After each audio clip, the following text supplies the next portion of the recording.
Alright guys, welcome back to Formula 1 news. One weekend away from the Austrian Grand Prix, some rumours have been emerging as to what exactly Mercedes are going to change for their major upgrade package they're going to bring to Silverstone, which they reckon could bring them back into the fight with Red Bull. Helmut Marko has also revealed though what the plan is for Sergio Perez, saying it's far from guaranteed he's still going to be in that seat next season. Very much intrigued to hear your thoughts in the comments. Hit the like button if you enjoy. Subscribe if you're new as always. Let's dive straight into this whole Checo Perez thing, because we know that he's had a really tough run of races. When he's been on the money at the start of the season, he was pretty good, picked up the pieces when Max fell short, but since then, what is it, 3 consecutive appearances not in Q3, that's straight up embarrassing given the state of that car. Helmut Marko, who makes all the calls about this type of stuff over there, says the initial goal for Checo was 2 or 3 years. That would already be more than he plans, as in 1 more year, which is quite the statement, right? And as he says, you just have to keep the options open for the successors. So he's been there since 2021, helped Max in the title fight. 22, he was solid, right? But they get the job done anyway. This year started off quite well, got a couple of wins, but last season, Verstappen got 15 wins, Perez got 2 wins in Monaco and in, Singapore, when things didn't go quite to plan for Max. And to be honest, I'm not even sure Perez has ever really outplayed or outdone Max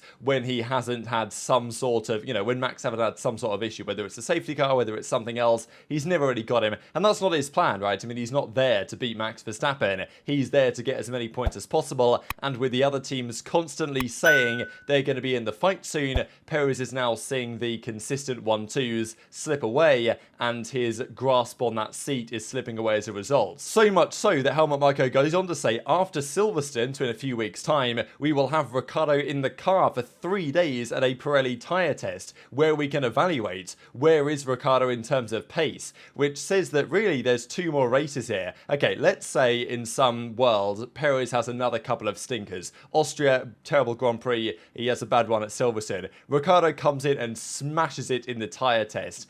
Is there any world in which Perez gets replaced mid-season? I doubt it. Both the championships are going to be locked up for Red Bull. Perez will finish probably at worst 4th in the drivers, but even 4th would be an embarrassment, to be honest. Like 3rd is an absolute bare minimum behind Alonso, but Hamilton's not far behind either, and if those cars catch up, you'd expect them to eat into Perez's advantage that he has. Currently P2 in the drivers. Verstappen is long gone. He's like 70 points clear, and we're not even halfway through the season in equal cars. Qualifying pace is another way to look at this, right? Verstappen's averaging a qualifying position of 4th, and when he hasn't had issues, he's been first, second, first. Like, it's been a no-brainer for Verstappen to be there on the front row every single time when he hasn't run into complications. Alonso has an average of 4.3, then Sainz, then Hamilton, Leclerc, Russell, even Ocon, and then you get to Perez. Now, you've got to give credit to the likes of Hülkenberg having 4 appearances in Q3, but he's outqualified Perez as many times as Perez has outqualified him. Same for Norris, same for Piastri. So when Perez has a good weekend, and he's obviously lost some confidence, right? But a couple of times in 20th, obviously 11th and 12th, the last 2 Grand Prix, not good enough, and he doesn't have the racing, overtaking ability that, likes of a Hamilton or a Verstappen has to carve his way through the field and still score a podium in that very dominant car. The car is becoming less dominant as the season progresses, and that's exposing Perez's weaknesses more. And even in terms of podium finishes, Verstappen's been there 8 times, right? Of course. Alonso's been there 6 times, Perez 4 times, then Hamilton at 3. So, the fact that Alonso's got more podiums than Perez, not exactly a great look, is it? What would they do, Red Bull, next season? And certainly, I don't think anything's going to happen mid-season, but I definitely see next season Perez's contract getting cut short, I think it would be, and then moving in another direction could happen. I'm not convinced Ricciardo's the guy personally. Maybe you look at a Yuki Tsunoda from obviously the AlphaTauri system. There have been some rumours even today that the current IndyCar leader, Alex Palou, is potentially going to be eyed up as a move to AlphaTauri, which would be very interesting because Alex Palou is a seriously good racer, and having him in the Red Bull program I think would be a very interesting option for them. Potentially De Vries goes, maybe Palou comes in, maybe Tsunoda steps up, or maybe Liam Lawson comes in or something like that. There's some options for Red Bull to consider, but I think for now, Perez's seat is safe, but they're clearly, Helmut Marko says it how it is, right? He's like, look, we're going to try out Ricciardo, see if he's got what it takes, and if he doesn't, Perez is going to be safe. If he does, then even if he doesn't, right, they're going to look for other options. It's very clear that Red Bull are behaving in such a way, as they always do, to prepare for the inevitable changeover in that second driver's seat. Austria is coming up then next weekend, and it was Red Bull that had a rather hard time there last year. Yes, Verstappen still got P2 and nearly won it, and he did win the sprint race, but their tyres, the setup wasn't great last year. The sprint race they had didn't seem to suit Red Bull. Ferrari actually won on Red Bull home turf, right, the Red Bull Ring. Can you believe it? So this year, though, Helmut Marko says their car is easier to set up, and therefore they're going to have a better race and not conform to the problems they had there last year. But Mercedes are fighting back. James Allison says the fight back is somewhat exhilarating in its own way. And one of the questions has been, what are these upgrades going to include? We know that the major piece of the upgrades was the new Sidepods, right? They brought in Monaco that we saw for the first time. The reality is they probably don't make that much difference to the performance. Maybe they've helped with correlation. The zero pods and the way that they interacted with the rest of the car didn't seem to work in practice as it did in theory, but mainly it was the front suspension and the floor that probably gave the performance gains. Mercedes, after doing pretty well based on their expectations in Canada, they're now bringing 2 more big upgrades before the summer break, one of which in Silverstone in a couple of weeks' time, and the second of which is confirmed that it's going to be in Spa. This makes sense. We're going to go, what is it, Austria, then Silverstone, then I think 2 weeks off, then Hungary, Spa, before the summer break kicks in. So what are they going to change in this big upgrade package in Silverstone? What Toto Wolff has said is that the Silverstone one is big, and then there's another one following in Spa. So, usually every year teams bring big upgrades to Silverstone. Mercedes, no exception usually, and it's the same case here. Amos seem to believe that it's going to be in 3 different areas. Probably some additional changes to the floor, potentially some additional changes to the side pods as well, and that is one that I'm going to be looking for, and also the engine covers. So potentially rear suspension, which is one of the talking points that we've had lately, just because the front suspension, they changed it.